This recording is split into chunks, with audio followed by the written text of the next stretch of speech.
Las nieblas de Avalon. Libro 3. El Rey Siervo, de Marion Zimmer Bradley. Capítulo 6. Thor se erguía en Avalon, coronado por el anillo de piedras, y en la noche de luna oscura, la procesión iba ascendiendo lentamente en espiral, con antorchas. A la cabeza caminaba una mujer, con el claro cabello trenzado en diadema sobre una amplia frente. Iba ataviada de blanco, con el cuchillo en hoz pendiendo del ceñidor. A la luz de las llameantes antorchas parecía que buscara a Morgana, que se hallaba entre las sombras fuera del círculo, y sus ojos preguntaran: ¿dónde te encuentras? Tú, que deberías estar en mi puesto, ¿por qué te demoras? Tu puesto está aquí. El reino de Arturo está siendo dirigido por la mano de la dama y tú lo estás permitiendo. Ya toma consejo de los sacerdotes para todas las cosas, mientras tú, que deberías ocupar el lugar de la diosa ante él, permaneces pasiva. Porta la espada de la sagrada regalía, y eres tú quien ha de obligarle a vivir según esto, o tú quien ha de quitársela de la mano y hacerle caer. Recuerda, Arturo tiene un hijo, y su hijo debe crecer hasta alcanzar la madurez en Avalon para gobernar después el reino de la diosa. Y entonces Avalon pareció desvanecerse, y vi a Arturo en desesperada batalla, con Excalibur en la mano, y cayó, atravesado por otra espada, y lanzó a Excalibur al lago para que no pudiera pasar a manos de su hijo. ¿Dónde está Morgana, a quien la señora preparó para este día? ¿Dónde está ella que debería hallarse en el lugar de la diosa en esta hora? ¿Dónde está la gran cuervo? Y de súbito me pareció que una bandada de cuervos dieran vueltas en lo alto, lanzándose contra mí y picoteándome los ojos, volando a mi alrededor, gritando estentóreamente con la voz de cuervo: ¡Morgana! Morgana, ¿por qué nos has abandonado? ¿Por qué me has traicionado? No puedo, grité, no conozco el camino. Pero el rostro de cuervo se transformó en la acusadora faz de Vivian, y luego en la sombra de la vieja y corva muerte. Y Morgana despertó, sabiendo que yacía en una estancia de la casa de Pellinore en la que penetraba el sol. Los muros eran blancos, de estuco, pintados a la vieja usanza romana. Únicamente al otro lado de las ventanas, en lontananza, pudo oír el grito de un cuervo, y se estremeció. Vivian nunca había tenido escrúpulos para mezclarse en la vida de los demás, cuando significaba un bien para Avalon o para el reino. Tampoco los tendría ella. Empero, se había demorado con el transcurso de los soleados días. Lancelot pasaba las mañanas en las colinas próximas al lago, buscando al dragón, como si realmente hubiese un dragón, pensó Morgana despectivamente, y las tardes junto al fuego, trocando canciones e historias con Pellinore, cantando para Elaine sentado a sus pies.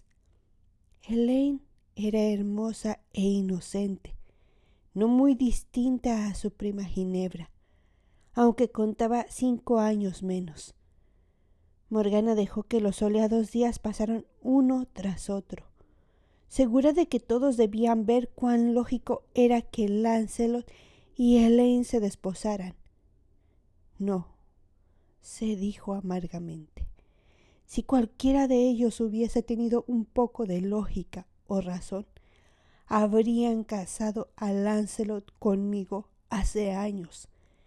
Había llegado ya la hora de actuar. Elaine se volvió en el lecho que compartían y abrió los ojos.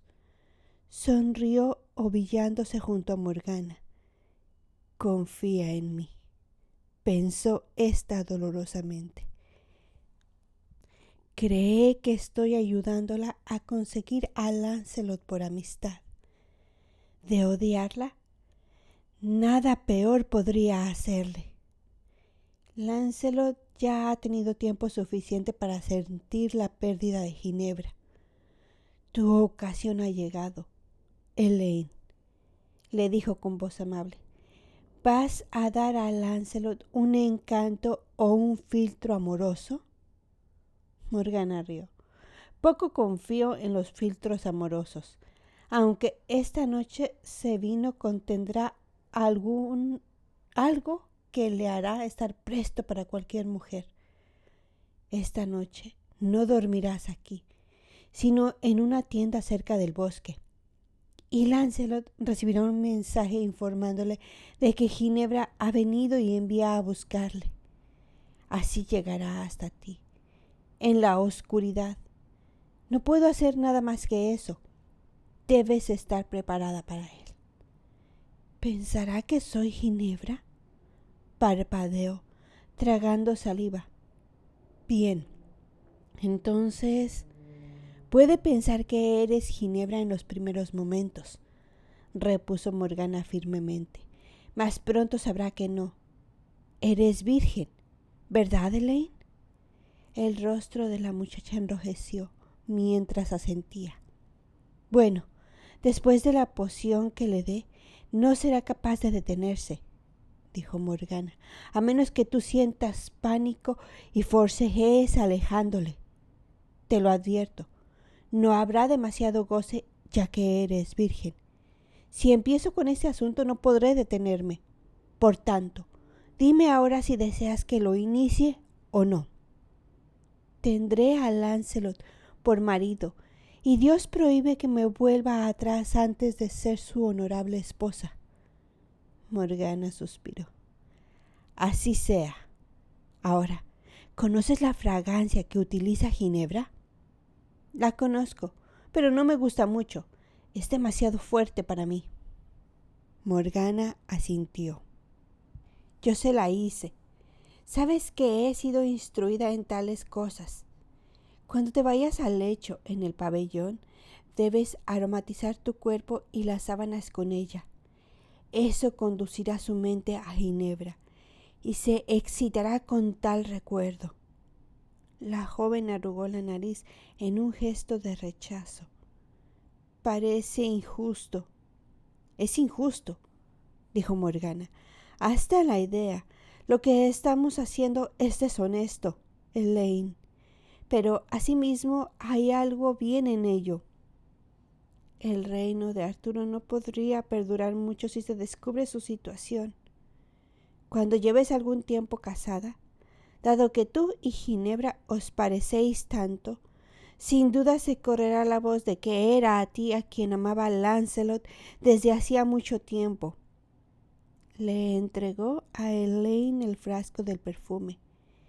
Si hay algún sirviente en quien puedas confiar, haz que levante la tienda en un lugar que Lancelot no frecuente, para que no la vea hasta esta noche.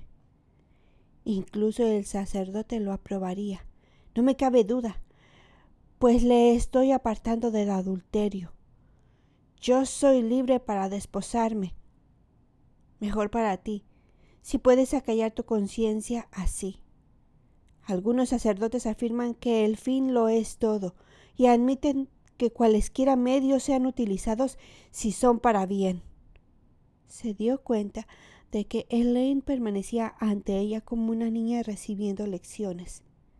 Bien, Elaine, dijo, ve y envía a Lancelot un día más a la casa del dragón. Debo preparar el encantamiento. Les observó cuando compartían la copa y el plato en el desayuno. Lancelot se había encariñado con Elaine. encariñado como pudiera estarlo con un amistoso cachorro. No sería descortés con ella después de desposarse. Vivian había sido despiadada. No había sentido escrúpulos de enviar a un hermano al lecho de su hermana. Morgana evocó tal recuerdo dolorosamente, cual una llaga.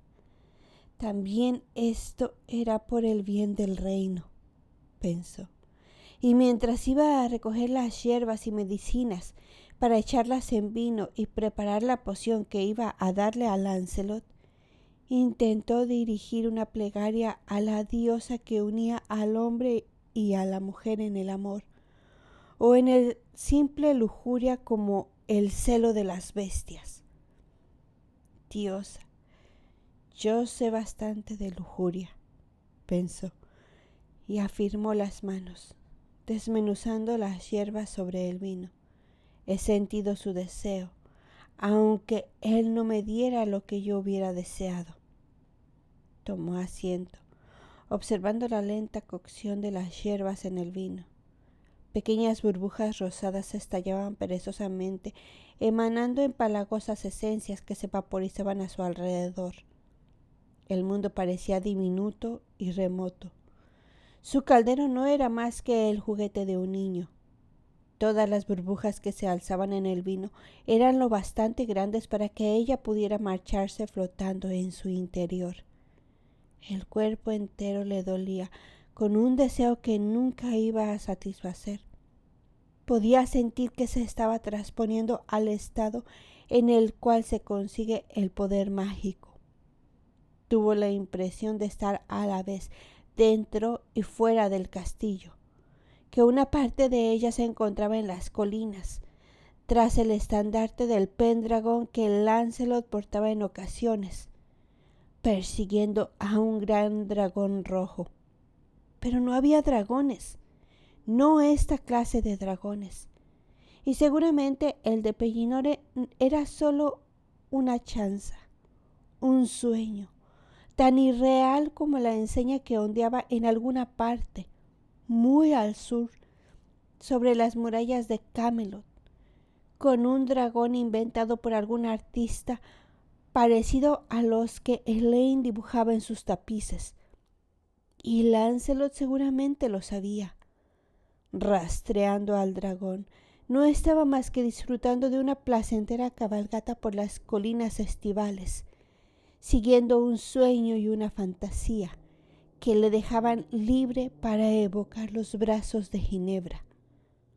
Morgana miró el burbujeante líquido que contenía su pequeño caldero, añadiendo vino gota a gota a la mezcla, para que no se secase. Él soñaría con Ginebra, y aquella noche habría una mujer en sus brazos, con el mismo perfume que Ginebra.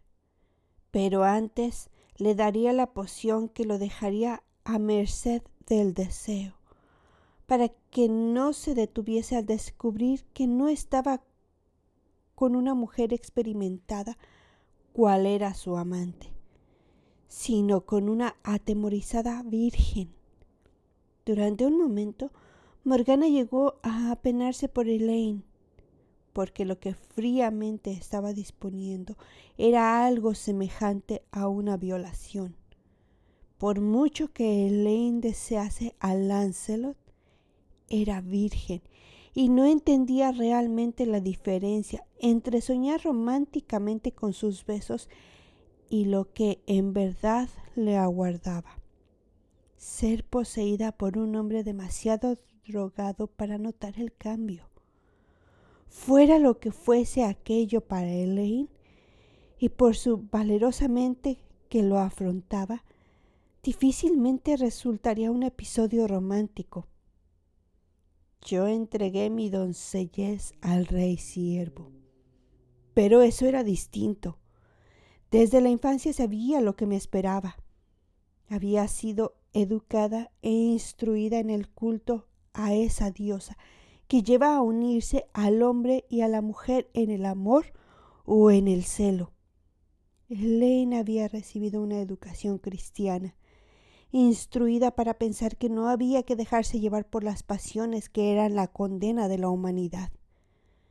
Durante un instante pensó en ir a buscar a Elaine, procurando prepararla, alentándola a considerar esto como las sacerdotisas aprendían a estimarlo, una gran fuerza de la naturaleza, pura y sin mácula, que ha de ser saludada como una corriente vital, arrastrando al participante en el torrente. Mas Elaine consideraría eso incluso peor que el pecado. Bueno, entonces deberá entenderlo como le sea dado. ¿Acaso su amor por Lancelot la lleve a salir indemne? Morgana volvió a sus pensamientos a la cocción de las hierbas y el vino, y al mismo tiempo, de alguna forma, le pareció que estaba cabalgando por las colinas. Aunque no era un buen día para cabalgar, el cielo estaba oscuro y nublado. Soplaba un ligero viento. Las colinas estaban sombrías y desiertas. Bajo estas, el largo brazo del mar que era el lago veíase gris e insondable, como metal de reciente forja, y la superficie del lago comenzaba a hervir un poco. ¿O era únicamente el líquido del caldero? Oscuras burbujas se levantaban y expandían un repugnante hedor, para después, lentamente, formar sobre el lago un largo y estrecho cuello coronado por la cabeza y las crines de un caballo. Un prolongado y sinuoso cuerpo, serpenteando hacia la orilla, elevándose, reptando, desplazando toda su longitud hacia la orilla. Los perros de Lancelot corrían arriba y abajo, abalanzándose hacia el agua, ladrando frenéticamente. Le oyó llamándolos con exasperación. Se detuvo en seco, mirando hacia el agua, paralizado, creyendo solo a medias lo que veían sus ojos. Entonces Pellinore hizo sonar el cuerno de caza para reunir a los demás y Lancelot despolió al caballo, con la lanza en ristre sobre la silla de montar, y cabalgó a galope tendido por la colina, cargando. Uno de los sabuesos aulló lastimeramente. Luego, el silencio. Y Morgana, desde su distante y extraño observatorio, vio el curioso rastro cenagoso donde yacía el perro cubierto por el oscuro légamo. Pellinore estaba cargando contra él y escuchó el grito de Lancelot previniéndole para que no acometiese directamente a la gran bestia. Era negra y como un enorme gusano, menos por aquella ilusión de cabeza y crin de corcel. Lancelot cabalgaba hacia él, esquivando la ondulante cabeza y arrojando la larga danza en dechedura hacia el cuerpo. Un salvaje aullido conmovió a la costa, un enloquecedor alarido de muerte. Vio la cabeza oscilando salvajemente a un lado y a otro, a un lado y a otro. Lancelot se tiró del encabritado caballo y corrió a pie hacia el monstruo. La cabeza descendió y Morgana se aterrorizó al ver las grandes fauces abiertas. Entonces la espada de Lancelot atravesó el ojo del dragón y manó un gran chorro de sangre y líquido negro, repugnante. Eran todas las burbujas de la superficie del vino. A Morgana le latía el corazón, desbocado. Se recostó y bebió un poco del vino que quedaba en el frasco, sin haber sido mezclado con las hierbas. ¿Había tenido un mal sueño? ¿O visto realmente a Lancelot dar muerte al dragón en cuya existencia jamás había creído? Descansó así durante un rato, diciéndose que había estado soñando, y luego se obligó a levantarse para añadir un poco de hinojo a la mixtura, pues su fuerte dulzor ocultaría el sabor de las restantes hierbas. Habría carne de ternera muy condimentada para la cena, para que todos tuvieran sed y bebieran una gran cantidad de vino, especialmente Lancelot. Pellinore era un hombre piadoso. ¿Qué pensaría si todas las gentes del castillo se volvieran libidinosas? No, se cercioraría de que únicamente Lancelot bebiese la mixtura y tal vez, haciéndole un favor, le diese un poco a Elaine también.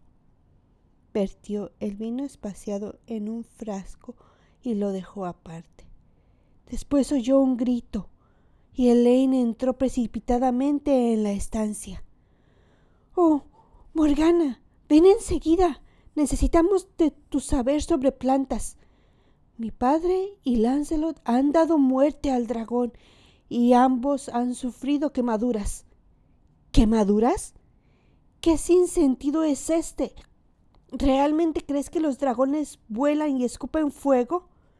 «No, no», repuso Elaine impaciente, «pero la criatura les escupió una especie de cieno que quema como el fuego. Debes ir a curarles las heridas». Incrédula, Morgana miró al exterior, hacia el cielo. El sol estaba situado ya a poca altura del horizonte occidental. Ella había estado allí, haciendo su trabajo, la mayor parte del día. Se levantó rápidamente y pidió a las sirvientas vendas de lino. Pellinore tenía una gran quemadura en el brazo. Sí, aquello se parecía mucho a una quemadura. El tejido de la túnica había quedado calcinado y gritó angustiosamente cuando le vertió un ungüento curativo. Lancelot tenía el costado ligeramente quemado y aquella materia había atravesado una de sus botas, dejando el cuero convertido en una gelatinosa sustancia que le cubría la piel. «Limpiaré bien la espada. Si puede hacerle eso al cuero de una bota, imagínate lo que me habría hecho en la pierna», dijo estremeciéndose. «¿Qué dirán ahora quienes pensaban que mi dragón era solo una quimera?», preguntó Pellinore, levantando la cabeza para beber del vino que su hija le ofrecía. «Y doy gracias a Dios por haber tenido la idea de sumergir el brazo en el lago, ya que, en caso contrario, el cieno lo habría devorado como hizo con mi pobre perro». «¿Vistes el cadáver, Lancelot?» «¿El perro? Sí», contestó Lancelot, «y espero no volver a presenciar jamás esa clase de muerte. Pero podrás desconcertar a todos cuando cuelgues la cabeza del dragón sobre tu puerta». «No es posible», repuso Pellinore santiguándose. «No tenía ni un solo hueso.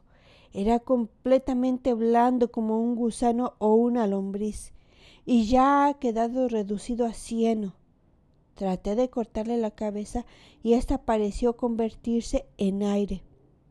No creo que fuese una bestia normal, en absoluto, sino algo procedente del infierno. Pero ya está muerto». Elaine se dirigía a Lancelot. «Y has cumplido lo que el rey te ordenó, dar término de una vez por todas al dragón de mi padre». Besó a su padre, disculpándose tiernamente. «Perdonadme, señor. También yo pensé que tu dragón era una quimera». «Ojalá lo hubiera querido Dios», respondió Pellinore, tornando a santiguarse. «Preferiría ser motivo de chanzas de aquí a Camelot que enfrentarme a una cosa así de nuevo. Hubiera preferido creer que no quedaban bestias semejantes. Owain conoce viejas historias sobre las criaturas que moran en las antiguas lagunas». Hizo señas a un chico para que le escanciase más vino. «Creo que más me valdría emborracharme esta noche, o esa bestia estará presente en mis pesadillas hasta el mes que viene». «¿Es eso lo mejor?», se preguntó Morgana. «No, No convendría a sus planes que todos en el castillo estuviesen beodos. Debes escuchar mis palabras. Si voy a cuidar de tus heridas, Sir Pellinore, no debes beber más y deja que Elaine te lleve al lecho y te ponga ladrillos calientes en los pies. Has perdido un poco de sangre y debes tomar sopa caliente y jarabes, pero no más vino, dijo. Protesto, mas le hizo caso. Y cuando Elaine lo hubo alejado de ahí, con sus sirvientes de cámara, Morgana quedó a solas con Lancelot. Así pues, se interesó en ella. ¿Cómo vas a celebrar la muerte de tu primer dragón? Rogando que sea el último. En verdad, creí que había llegado mi hora. Preferiría enfrentarme a toda una horda de sajones con solo un hacha. Quiera la diosa que no tengas más encuentros semejantes. De veras, repuso Morgana, y le llenó la copa con el vino drogado. He preparado esto para ti. Es medicinal y te aliviará las heridas. He de ir a comprobar que Elaine ya tiene a Pellinore dispuesto para pasar la noche. Pero, ¿volverás, prima? Preguntó, cogiéndola suavemente de la muñeca. Ella notó que el vino empezaba a hacerle efecto, y más que el vino, pensó, un encuentro con la muerte apresta a un hombre para la lascivia. Volveré, lo prometo. Ahora déjame ir, dijo, y la amargura la embargó. He caído tan bajo como para aceptarlo estando involuntariamente drogado. Elaine lo tendrá así. ¿Por qué iba a ser mejor en su caso? Aunque ella desea desposarse con él, para bien o para mal, yo no. Soy una sacerdotisa. Sé que esto que arde en mi interior no proviene de la diosa y que no es bueno. ¿Soy tan débil como para aceptar los vestidos desechados por Ginebra y también a su desechado amante? Y, mientras su dignidad gritaba que no, la debilidad a través de todo su cuerpo gritaba que sí, colmándola del desprecio por sí misma según recorría el salón hacia la recámara de Pellinore. ¿Cómo se encuentra tu padre, Elaine? Se sorprendió de que su voz sonara tan firme. Ya está tranquilo. Creo que va a dormirse. Morgana asintió. Ahora debes ir a la tienda de campaña. En algún momento de esta noche, Lancelot llegará a ti. No te olvides del aroma que utiliza Ginebra. Elaine estaba muy pálida, encendidos los ojos azules. Morgana extendió la mano cogiéndola del brazo. Extrajo un frasco con un poco del vino drogado. Bébete esto entonces, pequeña, dijo, y notó que su voz temblaba. Elaine se lo llevó a los labios y bebió. Las hierbas le dan un sabor dulce. ¿Es un filtro amoroso? La sonrisa de Morgana solo le distendió los labios. Puedes considerarlo así, si te place. Es extraño. Me quema la boca y me quema por dentro. Morgana, no será un veneno. Tú no me aborreces porque vaya a ser la esposa de Lancelot, ¿verdad? Morgana atrajo a la muchacha hacia sí. La abrazó y la besó. Se sintió henchida por el calor de aquel cuerpo en los brazos. No sabía si era la captación del deseo o la ternura. ¿Odiarte? No, no, prima, te lo juro. No tomaría a Lancelot por marido, aunque me lo suplicase de rodillas. Vamos, bébetelo todo, querida. Perfúmate aquí y aquí. Recuerda lo que desea de ti. Eres tú quien puede hacerle olvidar a la reina. Ahora vete, pequeña. Espérale en la tienda. y de nuevo estrechó a Elaine y la besó. La diosa te bendice. Así es igual que Ginebra. Lancelot está ya casi enamorado de ella, creo, y yo únicamente voy a contemplar la obra. Dio un suspiro hondo y estremecido, sobreponiéndose para regresar al salón con Lancelot. Él no había vacilado en servirse más vino drogado, y la miró con ojos ebrios al entrar. Ah, Morgana, prima, hizo que se sentara a su lado. Bebe conmigo. No, ahora no. Escúchame, Lancelot. Te traigo un mensaje. ¿Un mensaje, Morgana? Sí, dijo ella. La reina Ginebra ha venido para visitar a su deuda y duerme en la tienda de campaña que está más allá de los prados. Le cogió de la muñeca para conducirlo hasta la puerta y te envía un mensaje. No desea molestar a sus damas, por tanto debes ir hasta ella muy sigilosamente. Está en el lecho. ¿Lo harás? Pudo ver una bruma de ebriedad y pasión en los negros ojos. No he visto a ningún mensajero, Morgana. No sabía que me quisieras bien. No sabes cuán bien te quiero, primo. Quiero que te desposes bien y dejes este desesperado, infeliz amor por una mujer que solo puede acarrearte el deshonor y el quebranto. Ve, dijo ella gentilmente, la reina te aguarda. Por si dudas de mí, te mandó esta señal. Extrajo un pañuelo. Era de Elaine, pero todos los pañuelos son parecidos y estaba empapado de un aroma que lo asociaba con Ginebra. Lo oprimió contra los labios. Ginebra, susurró. ¿Dónde, Morgana? ¿Dónde? Donde te he dicho. Acábate el vino. ¿Vas a beber conmigo? Más tarde, repuso ella con una sonrisa. Las piernas le flaqueaban un poco. Se cogió a ella para apoyarse y la rodeó con los brazos. Su contacto, leve como fue, la enervó. Lujuria, se dijo con vehemencia. Celo animal. Esto no es nada que la diosa bendiga.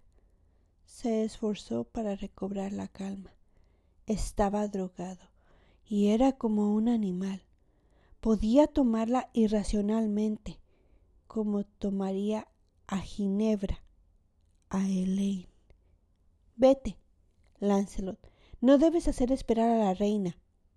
Le vio desaparecer entre las sombras, cerca de la tienda.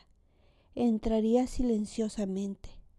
Elaine se encontraría ahí, con la luz de la lámpara cayendo sobre su dorado cabello tan parecido al de la reina, pero tan tenue que no podría distinguir sus rasgos, y su cuerpo y su lecho emanarían el perfume de Ginebra.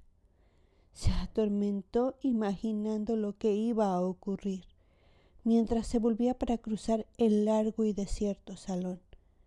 Si esa pequeña tonta no tiene juicio suficiente para mantener la boca cerrada y no decir nada hasta que todo haya concluido, diosa, aparta de mí la visión. No me dejes contemplar a Elaine en sus brazos. Angustiándose, torturándose, Morgana no sabía precisar si era su propia imaginación o la visión lo que la mortificaba con la certidumbre del cuerpo de Lancelot. Con cuánta claridad lo percibía en su mente. Regresó al salón en el cual los sirvientes estaban quitando las mesas. «Dadme un poco de vino», pidió con acritud a uno de ellos. Perplejo, el hombre le escanció una copa. Ahora me creerán borracha, además de bruja. No le preocupaba. Se bebió el vino y pidió más.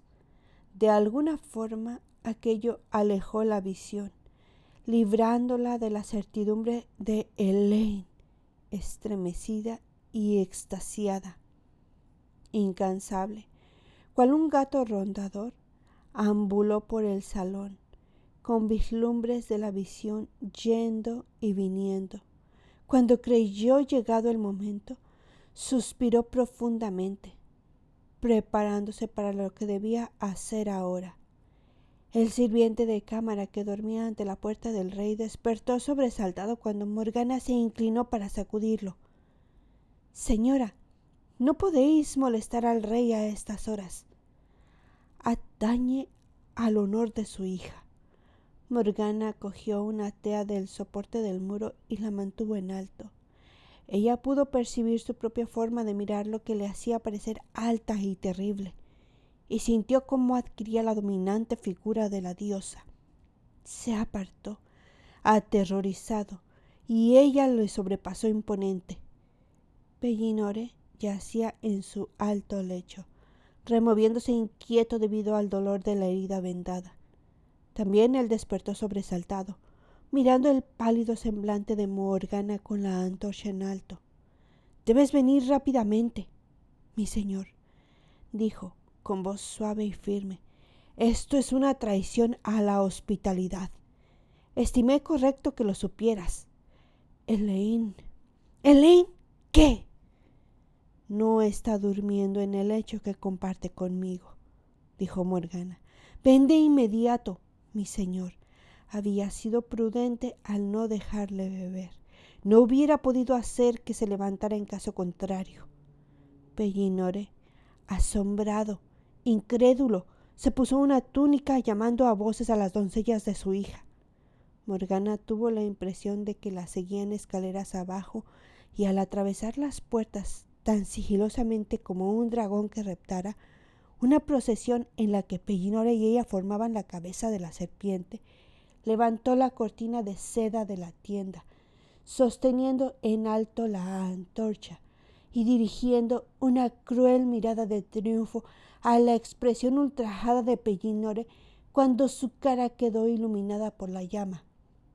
Elaine yacía rodeando el cuello a Lancelot con los brazos, sonriente y dichosa.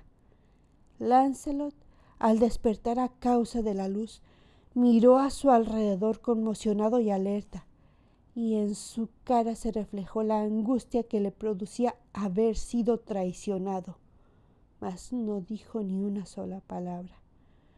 «Ahora has de enmendar lo que has hecho, miserable y lujurioso. Has deshonrado a mi hija», gritó Pellinore. Lancelot enterró la cara entre sus manos y tras estas dijo con voz sofocada: «No enmendaré, mi señor Pellinore». Luego levantó la cabeza mirando a Morgana directamente a los ojos. Ella sostuvo la mirada sin amilanarse, pero sintió como si una espada le atravesara el cuerpo. Antes de que ocurriera aquello, él la había querido como un pariente, al menos. Era mejor que la aborreciera. Trataría también de odiarle, mas delante de Elaine, avergonzada y sonriendo todavía, deseó llorar y rogar que la perdonasen.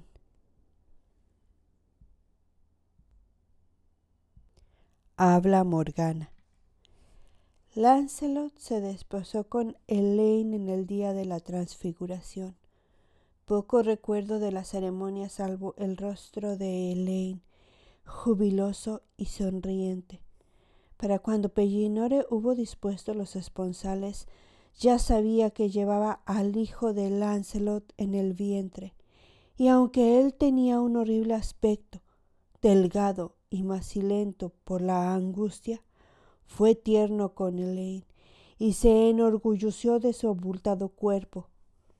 Recuerdo a Ginebra igualmente, con el rostro abaturgado de tanto llorar y la mirada de total aborrecimiento que me dirigió. ¿puedes jurarme que esto no ha sido cosa tuya, Morgana? La miré directamente a los ojos. ¿Vas a regatearle a tu deuda un marido cuando tú ya lo tienes? Nada pudo responderme a eso, y nuevamente me dije con vehemencia: de haber sido Lancelot y ella honestos con Arturo, de haber huido ambos de la corte para vivir fuera de su reino, dejándole libre para que tomase otra esposa que le diese un heredero, no habría tenido que entrometerme.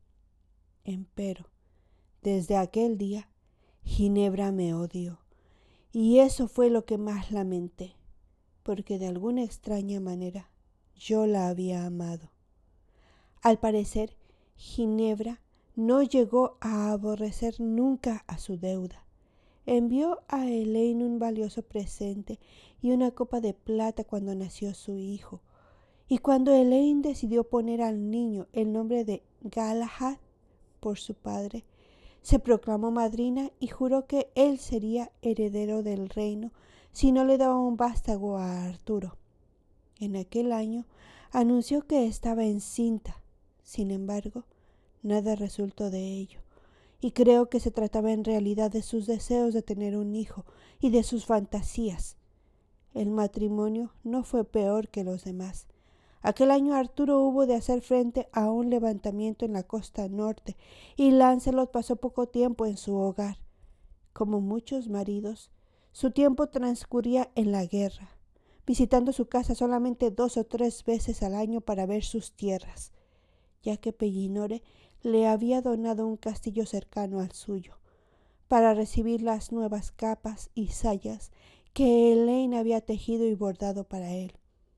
Tras desposarse con Elaine, Lancelot vestía como siempre con tanta suntuosidad como el mismo rey, para besar a su hijo y después a sus hijas, para dormir 1 o 2 veces quizá con su esposa. Después volvía a marcharse. Elaine siempre parecía feliz. No sé si realmente lo era, por pertenecer a esa clase de mujeres que logran encontrar la mayor felicidad en el hogar y en los niños, o si anhelaba algo más. Y no obstante, cumplía valerosamente con el pacto que había hecho. En cuanto a mí, residí en la corte durante 2 años más, y luego, al segundo año, por Pentecostés, cuando Elaine estaba embarazada de su segundo hijo, Ginebra se cobró venganza.